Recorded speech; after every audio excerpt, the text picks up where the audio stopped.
Hi guys, a very good afternoon, evening, night, wherever you guys are watching. Welcome back to the channel. काफ़ी दिनों से obviously market एक range में थी. हमने एसएनएल के अंदर भी काफ़ी सारी डिस्कशंस ये सब की हुई हैं पहले कि यार मार्केट रेंज में है, कुछ करने की ज़रूरत नहीं है. इसके अंदर बार बार आपका स्ट्रैंगल्स स्ट्रैडल्स की रेंजेस बहुत अच्छी बनेंगी. बट अब सरप्राइजिंगली हो क्या रहा है, अब आप ध्यान से देखोगे जो आपकी टेंशन सारी की सारी इकोनॉमी में है वो सारी की सारी फिर से वापस पिकअप कर रही है. पिकअप करने का ये मतलब है कि इवन तो आपको लगेगा आपका इंडिया विक्स यहाँ पे नीचे है, बट एक दिन आने वाला है कि जब ये फिर से आपका ज़रा सा स्पाइक करने वाला है. तो ये चीज़ आप लिख के ले लो, नंबर 1. ठीक है. नंबर 2 है कि आज जो आपकी मूवमेंट ज़रा सी आई है, that is also an indication कि अगर आप यहाँ पे वॉल्यूम्स ऐड करोगे, वॉल्यूम ऐड करके आप देखोगे एग्जैक्टली क्या हो क्या रहा है. यहाँ पे बेसिकली काफ़ी सारी पोजीशंस बिल्डअप हो चुकी थी फ्राइडे को. यहाँ से अब बेसिकली एक फॉलो अप मूवमेंट है जिससे आपको ये लग सकता है कि जो रेंज है, रेंज ब्रेक होएगी. तो ब्रेक यूजुअली नीचे की तरफ ट्राई कर रहा है बिकॉज वहाँ पे ज़्यादा ट्राई कर चुके हैं. वीकली के अंदर एक इंटरेस्टिंग पैटर्न क्या है आप यहाँ पे देखोगे, वीकली के अंदर आप देखोगे हमेशा जब निफ्टी टॉप पे एक बेसिकली एक ऐसी कैंडल बना के यहाँ पे नीचे की तरफ जाता है, हमेशा उसको तोड़ता है. और यहाँ पे हम क्या देख रहे हैं कि इस पॉइंट पे हमारी एक इनसाइड कैंडल जो बनी हुई है, इनसाइड कैंडल की हाई ब्रेक करके इसने यहाँ पे ऑब्वियसली मूवमेंट नहीं दिया. लो का स्टॉप लॉस यहाँ है, बेसिकली आपका 500 के पास पहुँच गया. तो जैसे ही आपका ये वाला जो 460 का लेवल है ये ब्रेक होता है तो फिर आपकी मार्केट यहाँ पे थोड़ी सी नीचे जाएगी till at least a previous swing जो बेसिकली आपका 24,000 के पास आपका पहला लेवल आता है. तो आपको पहली चीज़ ये है कि यहाँ पे एग्जैक्टली ऊपर जाने की जगह कंसोलिडेशन है, थोड़ी बहुत है, एटलीस्ट होनी है. बेसिकली इतनी जल्दी ऊपर नंबर 1 पॉइंट नहीं जाना है. ठीक है. निफ्टी के अंदर आपको बेसिकली करना क्या है, डेली के टाइम फ्रेम पे अगर आप निफ्टी बैंक निफ्टी पे आओगे, बहुत क्लियर सेटअप्स हैं. और सेटअप्स के अंदर आपको क्या दिख रहा है कि आप 15 मिनट के अंदर भी आओगे, आपको दिखेगा कि बेसिकली एक हमारे पास बहुत अच्छी रेंज यहाँ पे बनी हुई है. ठीक है.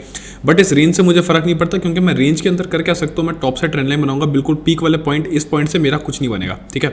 बना, ठीक है, ब्रेकआउट हुआ ऊपर, छोटी सी मूव आई, दैट्स अबाउट इट. बट अब मुझे ये वाले पॉइंट्स को कनेक्ट करने पड़ेंगे.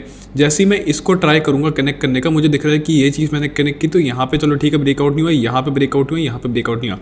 मेरे पास टॉप से ये वाली ट्रेंड लाइन आ रही है जिसको मैं नंबर 1 पॉइंट यूज़ करके रखूंगा. इसको ऐड अलर्ट करके आप रखना बिकॉज यहाँ पे होएगा क्या, ये जो बड़ी मूवमेंट है उसके बाद भी देयर इज़ अ पॉसिबिलिटी कि आपका 1-2 दिन यहाँ पे कंसोलिडेशन चलेगी और उसके बाद फिर यहाँ पे इसका रीटेस्ट करके फिर या तो नीचे गिरेगा या इसका ब्रेकआउट करके ऊपर जाएगा. हमने इस रेंज के अंदर जब तक कोई ब्रेकआउट ना हो तब तक कुछ करना नहीं है. हमने इस रेंज को फिर करना क्या है, आपको इसको कन्वर्ट करना है किसके अंदर, एक डिसेंडिंग ट्रायंगल के अंदर. इस तरीके से कि आप बोल रहे हो ऊपर से एक ट्रेंड लाइन की सपोर्ट रेजिस्टेंस आप कह सकते हो आ रहा है, यहाँ पे मार्केट बार बार सपोर्ट ले रही है इन एरियाज के आसपास जो बेसिकली आपका 24,500 होता है. तो इस एरिया पे बार बार सपोर्ट ले रही है. ये पैटर्न आपका एक डिसेंडिंग ट्रायंगल होता है. बट डिसेंडिंग ट्रायंगल के अंदर भी याद रखना कि हमेशा ये नहीं होता कि डिसेंडिंग ट्रायंगल नीचे की तरफ तोड़े. कई बार क्या होता है कि वो बेसिकली ट्रेंड लाइन ब्रेकआउट की तरह ऊपर भी चले जाते. तो हमने यहाँ पे गारंटी नहीं लेनी है कि मार्केट में मूवमेंट किस साइड आएगी, तो वो चीज़ हम यहाँ पे नहीं पहले प्रेडिक्ट कर सकते हैं. हमें बस ये दोनों चीज़ें बना के रखनी है, इस तरीके से हम मूवमेंट यहाँ पे करेंगे अपनी. ठीक है.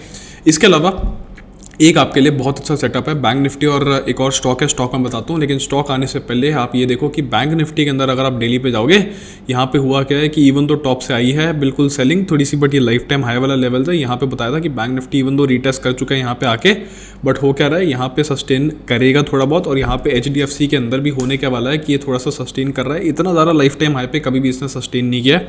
तो इनके अंदर भी कुछ मूव्स कुक हो रही हैं बिकॉज यहाँ पे देखोगे जब भी लाइफ टाइम हाई बनता है बिल्कुल छोटी छोटी सस्टेन होती है.